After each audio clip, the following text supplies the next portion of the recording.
একদিকে যখন এনকাউন্টার হচ্ছে আর সেটা নিয়ে যখন পশ্চিমবঙ্গবাসী যারা হিন্দু মুসলিম করছিল, কেন এনকাউন্টার হলো, কি হচ্ছে, তর্ক বিতর্ক, আর অপরদিকে এই যারা ভোট দিয়ে বিজেপিকে এনেছিলেন তাদের মাথায় প্রায় ঘোল ঢেলে দিয়ে বলা যেতে পারে বিজেপিতে যোগ দিলেন একদম একজন নয়, দুজন নয়, তিনজন। তারা কারা না সেটা একটু দেখে নিতে হবে। সুখেন্দু শেখর রায়, সুস্মিতা দেব, প্রকাশিক বড়াই, এই তিনজন কে জানেন? যখন রাহুল সিনহা বলছে যে কোনো রকম ভাবে বিজেপিতে কোনো রকম তৃণমূলের লোকজন নেওয়া যাবে না, রাহুল সিনহা কে না রাজ্যসভার সাংসদ বিজেপি, তিনি বলছেন তৃণমূল দলটা এত তাড়াতাড়ি শেষ হয়ে যেত না, ওই সিপিএম থেকে এসে তারা তৃণমূলে যোগ দিয়েছে এবং তৃণমূল দলটাকে লুটপাট করেছে। যদি কোনো রকম ভাবে নিচের লেভেলের বিজেপির নিচের লেভেলের কর্মীরা যদি ওই তৃণমূলের লোকজনের নেওয়ার চেষ্টা করে তাদেরকে কিন্তু আমরা একদম দল থেকে বহিষ্কার করে দেবো, বাদ দিয়ে দেবো। আর অপরদিকে কি বলছেন যে এই বিজেপিতে এসছেন সুখেন্দু শেখর রায় একসময় বলেছিলেন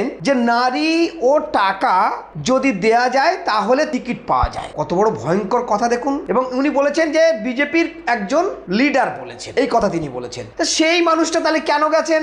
নারী ও টাকা পেয়েছেন তাই তিনি বিজেপিতে যোগ দিয়েছেন। আর এরা ছিলেন তৃণমূলের রাজ্যসভার সাংসদ। রাজ্যসভার সাংসদ কারা হয় জানেন? একটু জ্ঞানী মানুষ, শিক্ষিত মানুষ, বুদ্ধিজীবী, এবং দেশের সাংবিধানিক কোনো আলোচনা হলে বিল পাস হলো, লোকসভায় পাস হওয়ার পরে তারপরে রাজ্যসভায় যাবে, এই রাজ্যসভার সাংসদরা সেখানে বিলে সই করে। আর এই রাজ্যসভার সাংসদ কিন্তু যারা যে সেই হয় না, যার তার ভোটই হয় না, এটা তৃণমূলের জিহাদি তৃণমূল এইগুলোকে তৈরি করেছিল। কারণ আমরা শুনেছি যে বারবার জিহাদি তৃণমূল, জিহাদি তৃণমূল, জিহাদিরা 15 বছর ধরে এই তৃণমূলকে চালিয়েছে। কখনো শুনেছি মমতা বেগম, কখনো শুনেছি মমতাজ বেগম, একদম হাই লেভেলের বিজেপি লিডারদের মুখে। আর সেই হাই লেভেলের মমতা বেগম অর্থাৎ মমতাজ বেগম যখন এই তৃণমূলের বিধায়করা ভোট দিয়ে রাজ্যসভায় পাঠিয়েছিলেন তিনজন, কাদের না তিনজন রাজ্যসভার সাংসদ তৈরি করেছিলেন। আর যখনই 4 তারিখের রেজাল্ট ঘোষণা, তারপরে সরকার গঠন হয়ে গেল পশ্চিমবঙ্গে বিজেপি। আর এই তিনজন স্বার্থপর মানুষ যারা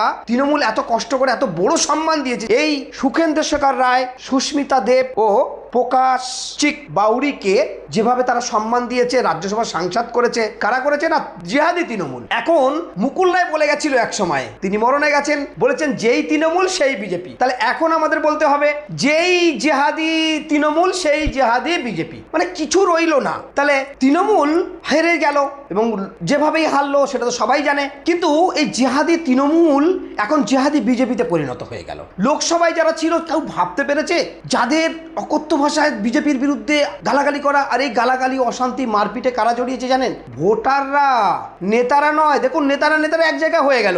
যে নেতারা গালাগালি করছিল, বাজে বাজে কথা বলছিল, মন্তব্য করছিল আর বাজার গরম করছিল, সেই নেতারা এক জায়গায় হয়ে গেল।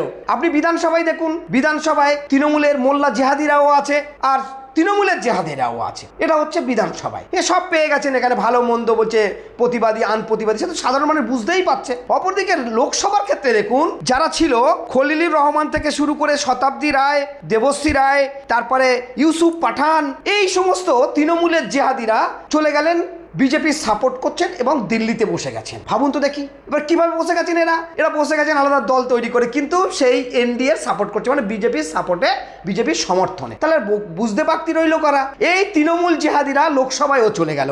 এবার রাজ্যসভায় বিজেপির একটু ন্যূনতম চিন্তা করা দরকার ছিল।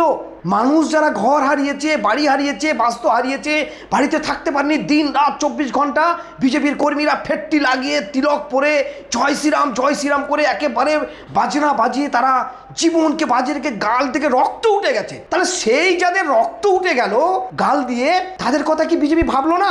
একের পর এক সব হয়ে গেল। তাহলে নেতা হবে কারা? এই নিচের লেভেলে যারা লড়াই করে, মারপিট করে, গুন্ডাগিরি নাই করুক, তারা তো প্রকৃত লড়াইটা করে। তাদের থেকে কি একজনকে রাজ্যসভার সাংসদ পাঠাতে পারতেন না? 3 জন বিজেপিতে আসলো আর এই 3 জনকে সোজা রাজ্যসভার টিকিট দিয়ে দিল। এবং এই বিজেপির যিনি রাজ্য সভাপতি আছেন, রাজ্য সম্পাদক আছেন, বা যারাই দায়িত্বে আছেন তারা বলছেন একদম তৃণমূলকে নেওয়া যাবে না, একটা কর্মীকে নেওয়া যাবে না, আমরা সব দরজা বন্ধ করে দিয়েছি। তাহলে আপনারা লিডার হয়ে আপনারা নিয়ে নেবেন আর নিচের কর্মীরা তারা এখানে মারপিট করবে। মানে ভোটাররা সবসময় জীবনভর ভোট দিয়ে যাবে, মারপিট করবে, খুন হবে, এরা ডিম ছুঁড়ে ভোটাররা ভোটারদের মারবে, ছোটখাটো নেতা ভোটারদের মারবে, এরাই মারপিট করে এরাই শেষ হবে। এটা কি পশ্চিমবাংলার কৃষ্টি কালচার? প্রচন্ড ঘাম ঝরিয়েছে বিজেপি, কম করে হলেও যাই হোক লড়াই করেছে। তারা পুরো জিহাদি তৃণমূলের বিরুদ্ধে লড়াই করেছে। জিহাদি তৃণমূল এদের 15 বছর কোনো কিছু করে খেতে দেয়নি, বারবার এই কথা বলেছে। আর সেই জিহাদি তৃণমূল নেতা, লিডার, রাজ্যসভা সাংসদ, এমপি, বিধায়ক, মানে যা যেখানে ছিল সব নিয়ে নিল। তাহলে এরা সাধারণ মানুষ দরজাটা খুলে দিলে আপনাদের অসুবিধা কি, সেটা আপনাদের পলিটিক্যাল বিষয়। কিন্তু এই নিচের লেভেলের যারা হিন্দু মুসলিম হিন্দু মুসলিম হিন্দু মুসলিম সনাতনী করছেন না, যারা প্রচার করছে দেখবেন তারা বড় বড় গাড়ি করছে। আমি বলছি না, কিছু কিছু ইউটিউবার যারা যেখানে আছে এই ফেসবুকগুলো দেখাচ্ছে, এরা সব কিন্তু বিজেপি এদের গাড়ি দিয়ে এদের শেল্টার রেখে দিয়েছে এবং এদের প্রচার করার জন্য এইভাবে তোমরা হিন্দু মুসলিম করে যাও আর জিহাদি করো, তোমরা সনাতনী করো, এগুলো করে যাও। বাকি তোমরা মারপিট করো, অশান্তি করো, যাই করো তোমরা করতে থাকো। কিন্তু আসল ক্রিম কারা খাবে?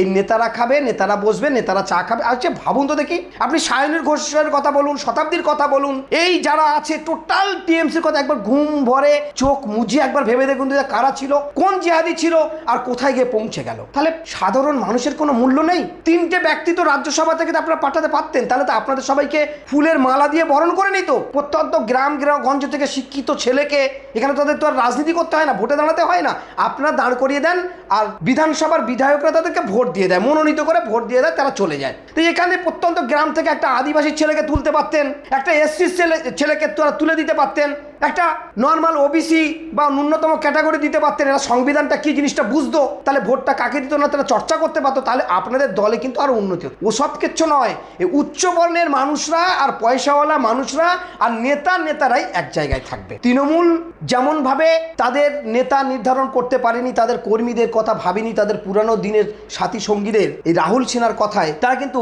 ফুটপাতে চলে গেছিল, তাদের কোনো পাত্তা ছিল না। ঠিক 34 বছর বামফ্রন্ট এভাবে নিম্ন শ্রেণীর মানুষ, গ্রামগঞ্জের মানুষ এদেরকে সেভাবে পাত্তা দেয়নি এবং এদেরকে সেভাবে মূল্যায়ন করেনি, যার জন্য 34 বছর বামফ্রন্ট শেষ হয়েছে। ঠিক আপনারা কিন্তু মাত্র 2-3 মাসের মধ্যে কি পুরো জিহাদি তৃণমূল আপনাদের কাছে চলে গেল, যাদের আপনারা জিহাদি করে, শুধু আপনারা না, আপনাদের প্রত্যেকটা কর্মীই বলেছে জিহাদিরাই সব কিছু লুট করে নিল, জিহাদি পশ্চিমবাংলা হয়ে গেল। এই মুসলিমরা কিছু পায়নি তৃণমূলে, শুধু পেয়েছে ইমাম ভাতা। লিখে নিন আর খোঁজ নিয়ে দেখবেন, যে মমতা বন্দ্যোপাধ্যায় আপনাদের জন্য করেছে সেই মমতা বন্দ্যোপাধ্যায় চোর হয়ে গেছে। আর কেন তাদেরকে বাইরে রেখেছেন? আপনারা অভিষেক বন্দ্যোপাধ্যায় আর মমতা বন্দ্যোপাধ্যায়কে নিয়ে নিন, নিয়ে চ্যাপ্টারটা ক্লোজ করে দিন। এরাও যাওয়ার জন্য তৈরি আছে, কারণ তাদের সব সঙ্গীরা যাচ্ছে, মানে তাদের ইশারা ছাড়া যেতে পারে না, হয়তো তাদের ইশারাতেই যাচ্ছে বা নন ইশারাতেই যাচ্ছে। এভাবে এই দুটো নিয়ে নিলে বিজেপি আর তৃণমূল এই মানুষের মধ্যে ভেদাভেদ থাকবে না, কমপ্লিটলি ক্লিয়ার হয়ে যাবে, মানুষ শান্ত হবে। তাহলে ডিম ছড়া, রাস্তাঘাটে মারপিট করা, সনাতনী করে পাগল হওয়া, হিন্দু মুসলিম করা, পশ্চিমবঙ্গটা শান্তিতে থাকার রাস্তা একটা বার হতে পারে যদি প্রাক্তন মুখ্যমন্ত্রী অর্থাৎ তৃণমূলের নেত্রী মমতা বন্দ্যোপাধ্যায় আর অভিষেককে ঝান্ডাটা আপনারা দিয়ে দিন, পুরো ক্লিয়ার হয়ে যাবে, মানুষ তাদের কাজকাম করবে, নিজের ব্যবসা বাণিজ্য শান্তিতে থাকতে পারবে। এটা যদি করেন তাহলে রাজ্যের মানুষ খুব খুশি হবে। কারণ আপনারা মূল্যায়ন করছেন না, আপনারা মূল্যায়নের কথা বলেও আপনাদের কর্মী সমর্থকরা আজ কোথায় কিভাবে আছে সেটা একবারেও আপনারা হয়তো কিভাবে দেখছেন সেটা আপনাদের ব্যাপার। কিন্তু পুরো জিহাদি তৃণমূলটা আপনারা নিয়ে নিলেন জিহাদি করে, তার মানে একেবারে বোঝাই গেল যাহাই তৃণমূল তাহাই বিজেপি, এবং পুরো জিহাদি তৃণমূল হয়ে গেল জিহাদি বিজেপি। একটা কথা ভাবার আছে, বিজেপি কর্মী সমর্থক লিডার নেতৃত্বে যারা আছেন, আপনাদের মধ্যে কারোর যোগ্যতা হলো না, কাউকে আপনাদের পছন্দ করতে পারলো না উপর লেভেলের নেতৃত্বরা, যে একটা মানুষকে আপনাদের রাজ্যসভায় যেতে পারবেন। মানে 3 জন ব্যক্তি তৃণমূলের রাজ্যসভার সাংসদ পদ 1 মাস আগে ছাড়লেন আর তাদেরকে দলে নিয়েছেন। ঠিক আছে, তারা দুর্নীতি করুক বা ভালো করুক, দলেই থাক, কিন্তু 3 জনের মধ্যে সবাইকে রাজ্যসভার সাংসদ করে টিকিট দিয়ে দিলেন। তাহলে আপনাদের মধ্যে একটা নেতা নেই, একটা কর্মী সমর্থক যারা আছেন তাদের মধ্যে কেউ রাজ্যসভার মতো যোগ্যতা নেই, তাহলে সেটাই ভেবে নিচ্ছে মানুষ। তাহলে তৃণমূলের তৈরি করার জিনিসটাই, তৃণমূল জিহাদির তৈরি করার জিনিসটাই বিজেপির জিহাদি চলে আসলো। বিজেপি একটি ভালো পার্টি, তারা জিহাদি নয়, নিশ্চয়ই তারা সনাতনী, বারবার উঠছে এবং বিধানসভায় ঢুকেই বলেছে সনাতনীর জয় হয়েছে, হিন্দুত্বের জয় হয়েছে, ধর্মযুদ্ধ হয়েছে, ভালো জিনিস পশ্চিমবঙ্গ। কিন্তু পশ্চিমবঙ্গের মানুষকে যতই ভুল বোঝানোর চেষ্টা করুন না কেন, পশ্চিমবঙ্গের মানুষ কিন্তু সর্বসময় সব কিছু বুঝতে পারে, অল্প দিনের সময় গেলেও। এই যে চক্রান্ত একেবারেই পুরোপুরি, দেশে আর অশান্তি বলে কিছু থাকবে না যদি জিহাদি মমতা বন্দ্যোপাধ্যায়, যাকে আপনারা বলতেন মমতা খালা, নিচের লেভেলেই বেশি গালাগালি করতেন, উপর লেভেলের নয়, বা উপরের লিডাররা বলে দিতেন হয়তো তাই করতেন, জিহাদি অভিষেক, এই দুটো নিয়ে নিলে তো ঝামেলা চুকে যায় আর অশান্তি হয় না। সেটা একটু যদি ভাবেন তাহলে পশ্চিমবঙ্গের মানুষের জন্য অনেক মঙ্গল হবে।